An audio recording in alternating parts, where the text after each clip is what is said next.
Christmas songs that sing about the true meaning of Christmas. They have the message of Christ, the message of hope in them. And that's what we hear in that song, Hark the Herald Angels Sing, Glory to the Newborn King. It has a great deal of meaning, and it's a song that many of us know. As you're aware, over the last few weeks, we've been talking about the different fruit of the Spirit. And the one fruit that we're going to be speaking about this week is kindness. And as you'll see the slide up there, it says the smallest act of kindness is worth more than the grandest intention. And sometimes one small random act of kindness can make such a huge difference in someone's life, and we don't even realize it. Can a small random act of kindness change our whole attitude in a moment? We could be having the worst day of our life and somebody could do something very random, kind, and just change us in an instant. We serve a kind God who loves us. And when he saves us, it's the best act of kindness known to mankind. And it changes our lives forever from that moment forward. But we, as his believers, as his people, as his followers, it's our job to be examples of God's kindness here on earth. And as we study the fruit of the Spirit, and we read in Galatians chapter 5, verse 22, and in 1 Corinthians 13, we learn a lot about God and his attributes.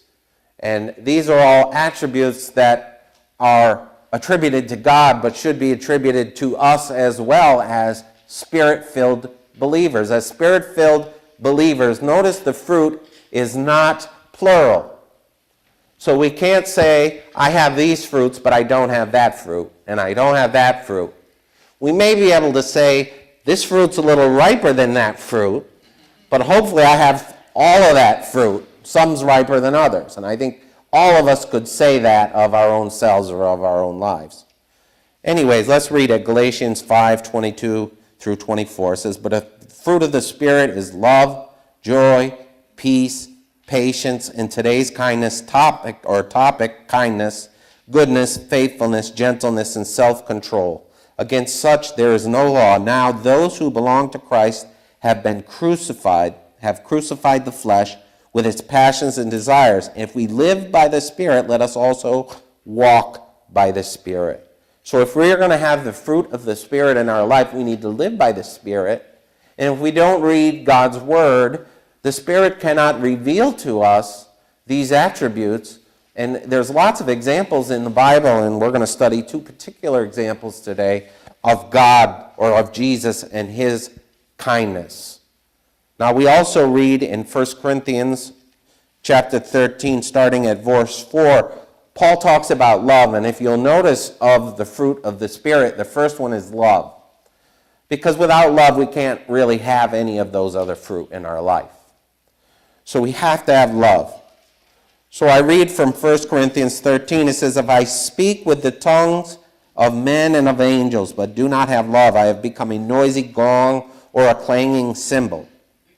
If I have the gift of prophecy and know all the mysteries and all knowledge, and if I have all faith so as to remove mountains, but do not have love, I am nothing. And if I give all my possessions to feed the poor, and if I surrender my body to be burned, but do not have love, it profits me nothing. And you know, we hear this scripture sometimes used at weddings, but it speaks of God and his very essence, and that is of love. His essence is love. God is love. He cannot not be love. He is love. And he's telling us basically here that love has a long fuse. Love is slow to boil. Love counts down before it blasts off.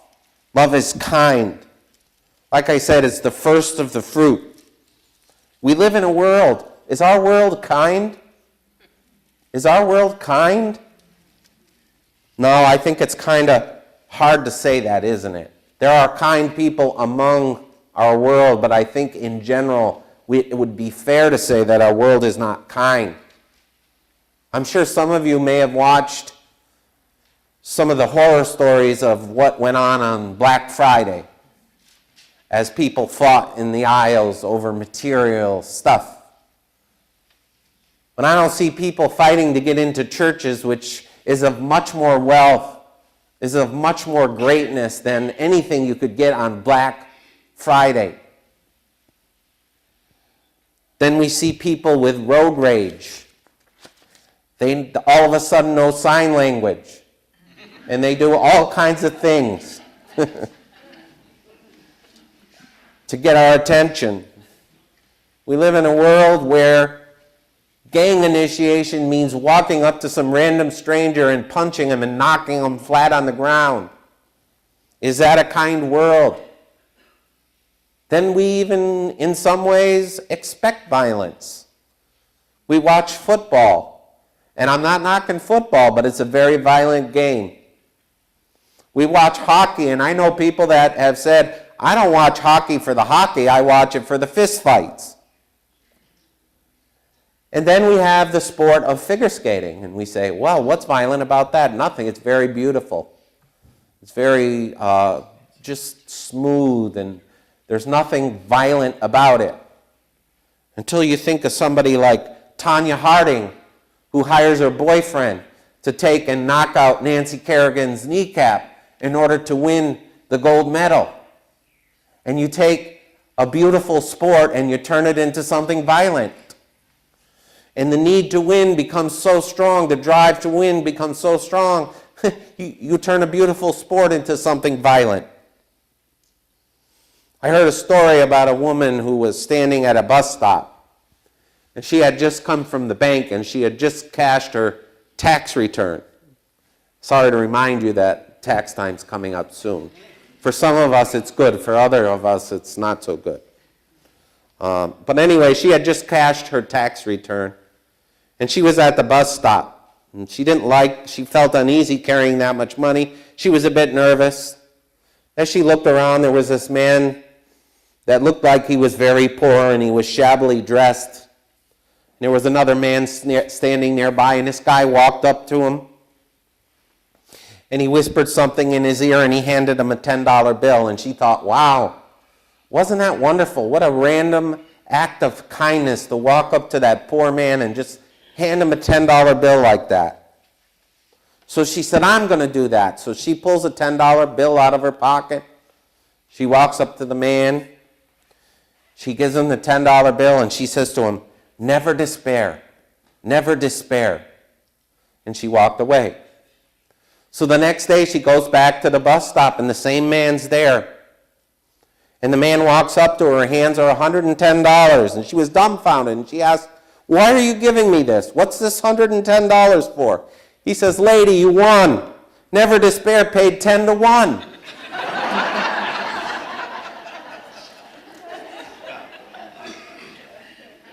You see, our random acts of kindness don't always pay off that well, but they're meaningful. They're meaningful. Luke 8.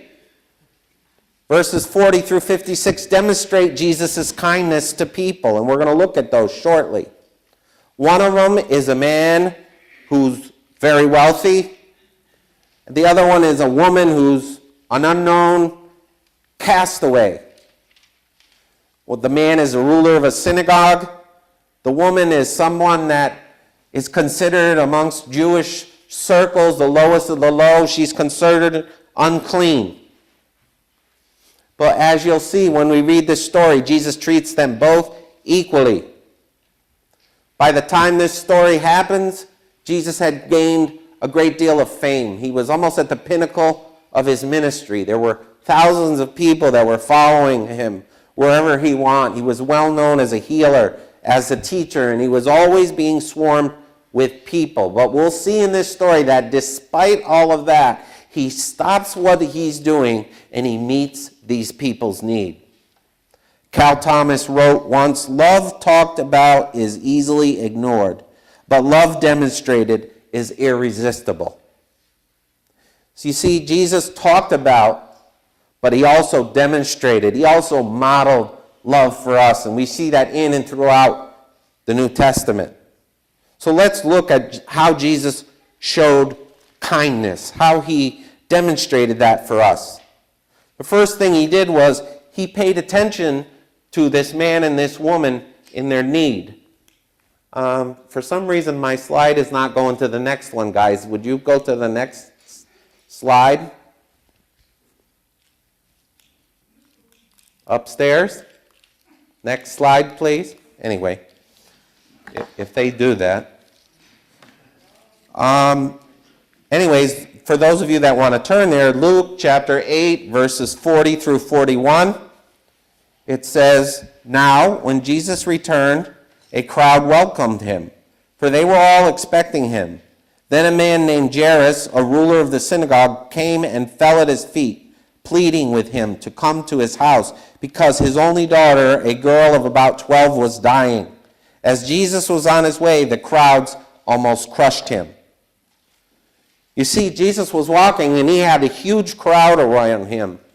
And perhaps he was on his way, maybe looking for an open field somewhere to preach and to teach. And I'm not sure, it doesn't go into a lot of description about what was going on, but they were expecting him. They were waiting for him. It would be like you all sitting here waiting for me to come. And I walked in the door, and someone else took my attention away, and I walked away. You'll see how that's what happens. So he had this huge crowd. He drops everything. And he says, I'm going to follow Jairus. He has a need. It's an act of kindness. This act of kindness trumped everything that was planned by Jesus. He had a plan with all these people to go preach to him, and Jairus says, my child, and he just starts walking the other way. And I have to ask myself, and sometimes we can ask ourselves, how do we handle interruptions? Perhaps most of us will never be interrupted where we have thousands of people following us and someone asks us to do something. But in this case, Jesus drops what he's doing, even though he had plans, and he starts to head to Jairus. And I ask myself, some of us aren't very good at multitasking. I can multitask, but sometimes it doesn't work out the way that I'd like it to. But then there's people that need to see things through. They start a project, and they have a single focus on that project. And sometimes people see interruptions as intrusions, and they get upset or disturbed. And we all have different personalities. But sometimes, if we are so rigid in our plan, we would miss out on opportunities to bless people, to be kind to people. Just like Jesus, if he was rigid about his plan and what he was going to do, he would have missed out on the plan to go to Jairus, to raise his daughter from the dead, and also, as you'll see, we'll read, to touch the woman that had an issue of blood. But he took the interruption, and he was more concerned about the opportunity. We miss the opportunity. He was flexible. Sometimes Jesus gives us opportunities. Sometimes our plans get changed. When I was working at the college as a dorm director, I took care of the men's side of the dorm, and there was a younger lady, her name was Ellen, who took care of the women's side of the dorm. Now, ladies, nothing against you, but I would have much rather been in charge of 110, 20 or so men than in charge of 100 young ladies, because she had her hands full. So whenever Ellen needed advice, she'd come to my office and she'd say, "Oh, Pastor Jim, this is this and this and this, and what am I going to do?" And she was one of those that was very fixed on a mission, and she couldn't veer from the plan. She had a plan, and that was the plan. And she would get upset if somebody tried to throw her off her plan. And I would just say, "Ellen, you've got over 100 girls over there, and you know nothing's going to go to plan, as planned." I said, "So this is what you do. You sit down and you take a deep, deep breath, as deep as you can, and then when you breathe out, you go, flexibility. And she would look at me and laugh. And I don't know if it helped her or made her angry. There were days that made her angry, I think, because that wasn't the answer she was looking for. But she knew the point. But sometimes we need just to learn to be a little bit flexible, because we miss opportunities when we're not. We look around our world and we see we're surrounded by people that are very impersonal. Our world has become so impersonal. And I want, as we read, as we go on, and we realize that Jesus was kind enough to pause and meet the need and was concerned about what was going on with Jairus. And then we see and read in Luke 8:43-46, it says, "And a woman was there who had been subject to bleeding for 12 years, but no one could heal her. She came up behind him and touched the edge of his cloak, and immediately her bleeding stopped. 'Who touched me?' Jesus asked. When they all denied it, Peter said, 'Master, the people are crowding and pressing against you.' But Jesus said, 'Someone touched me. I know that power has gone out from me.'" You see, Jesus was surrounded and he was crushed in all around. But he could tell the difference between the touch of the crowd and the personal touch of someone in need. And sometimes we're the same way, figuratively. We see the need of the crowd, but we fail to miss the personal touch of the person right in front of us that has a need or needs to be touched. And part of that is because our world's becoming so impersonal. Some of you here might understand what I'm saying, but I've heard of children sitting in the same room with their parents or friends or whoever, texting back and forth rather than speaking to each other. Texting is very impersonal.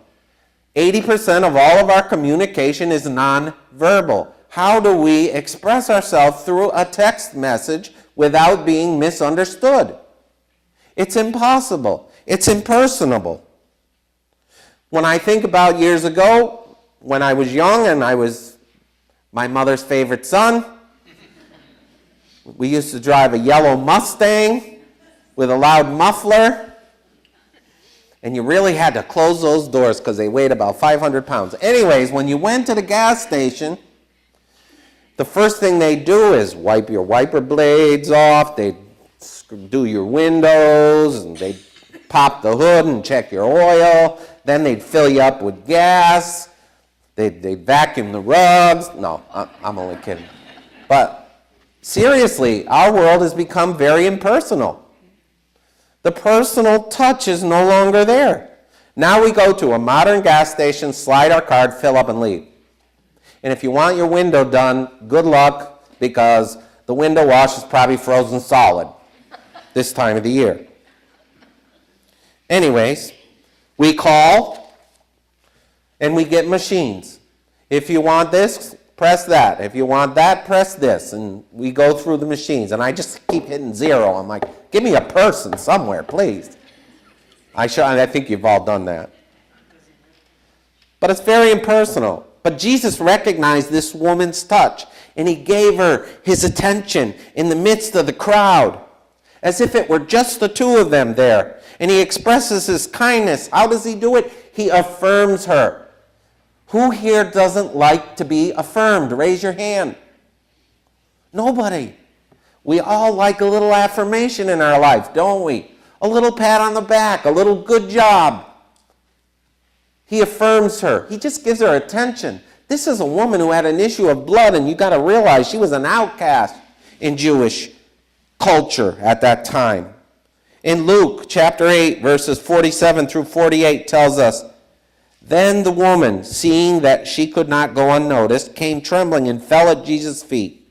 In the presence of all the people, she told why she had touched him and how she had been instantly healed. Then he said to her, 'Daughter, your faith has healed you. Go in peace.'" She was an outcast.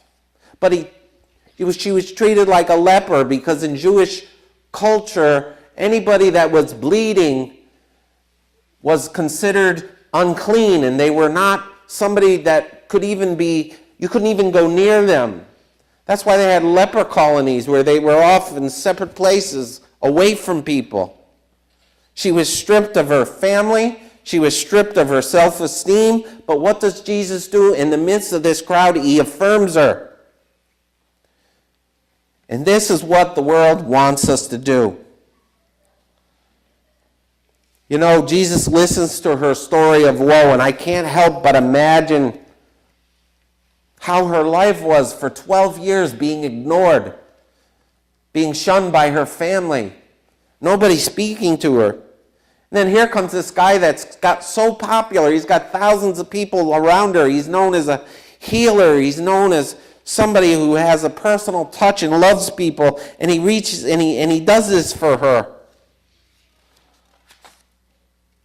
She pours his heart out to her when he affirms her and he listens. Sometimes all we need is for somebody to listen, right? It makes us feel a lot better just to be listened to. We're not good listeners, are we? A lot of us aren't good listeners. Let's just face it. Sometimes we're listening to somebody in anticipation of how we're going to answer them, and we've shut them off about a third of the way through what they're telling us, and we are going to one-up them, or we're going to tell some other story that's better and grander than theirs. But Jesus looks her in the face, and by clinging to every word, he affirmed her.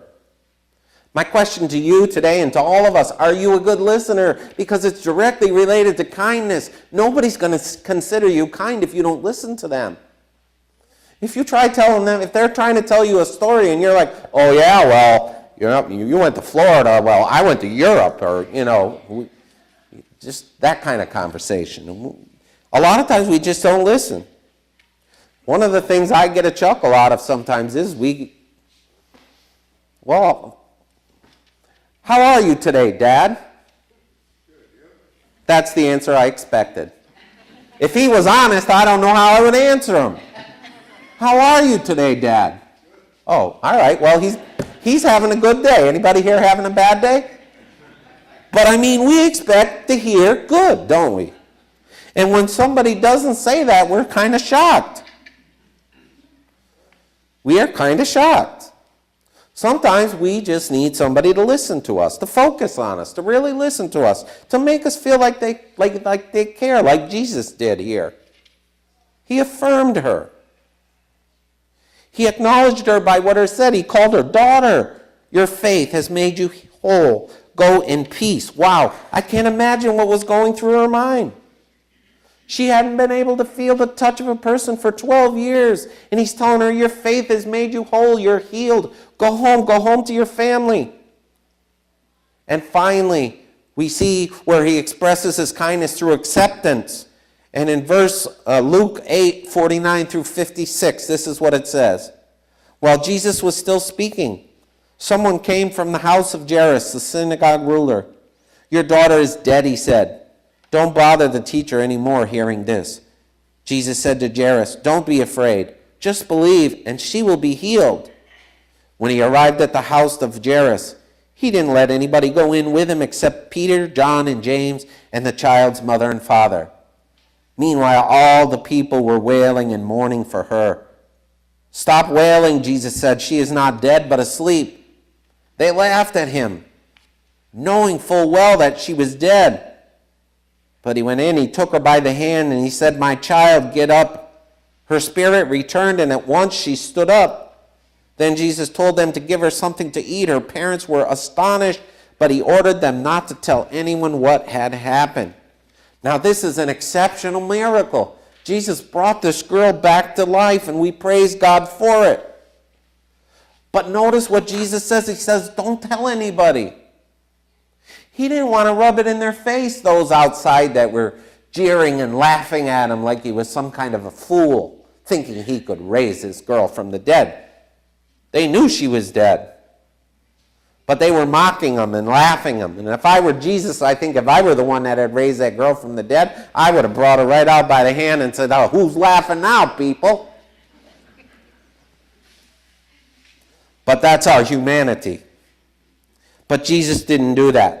He was concerned about the people outside as well as he was concerned about the dead girl he had raised inside. and he didn't want to rub it in his face. And in kindness, he says to the parents, don't tell anybody.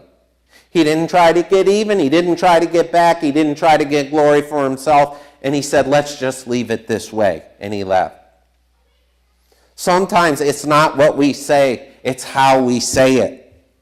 One preacher said, I've never had to apologize for my position, but I have oftentimes had to apologize for my disposition. You see, our disposition, it's that 80% of our communication that I was talking about. 20% is verbal, 80% is our actions, our disposition. I can tell someone I love you, and they can tell by the look or the body language that every fiber of my being hates them. And our body, some people just have the inability to lie, for example. We all know people like that. They just can't lie. It's in their face. Our emotions, our disposition betrays what's coming out of our mouth much of the time, because our hearts are what's truly speaking. And sometimes our mind's directing our mouth, but our heart's directing our body, which is the 80% of communication. So sometimes it's our disposition rather than our position. Have you ever had to apologize for your disposition?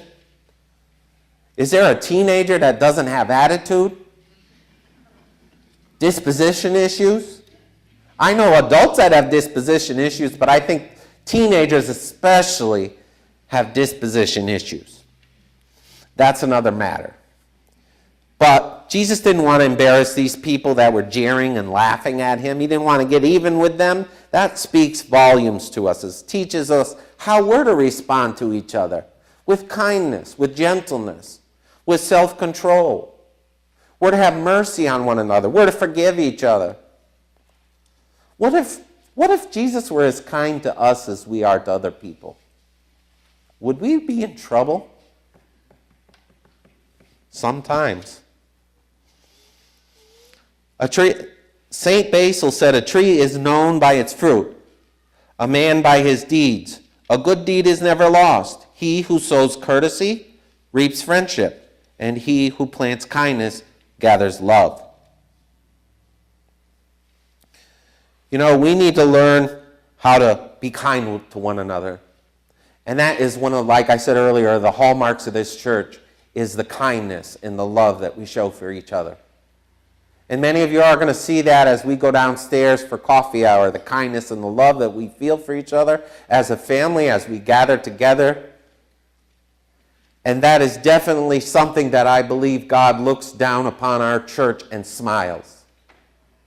But have we arrived yet? Are all our fruit ripe on this tree of fruit? No, I say that there's some fruit in us of the Spirit that needs more ripening. And kindness, I think, is something we can never have enough of. And it's something we need to nurture in our own lives. And for some of us, it doesn't always come natural. But it's a necessary thing. It's a fruit of the Spirit. None of them are optional. They should all be present in our lives, and we all have different ones that we need to strengthen, different ones that we need to ripen. And I know that the Lord is working on us. We're works in progress. That's the good thing. Sometimes the work He's doing doesn't feel good, like I've talked about in the past, but He makes a beautiful product in the end. Like I said last week about that pitcher, that water pitcher that was so precious to that woman that smashed into 1,000,000 pieces. She swept it up and she glued it back together piece by piece. We are broken vessels, and when we ask Jesus into our heart, He takes and sweeps us up and He starts putting us back together piece by piece, just as if we were the way He intended us to be when He created humankind. And we're never going to get there till we get to glory, but He's going to work on us until we're done with what we have to do here on earth. At this time, if you would all stand as we prepare to close.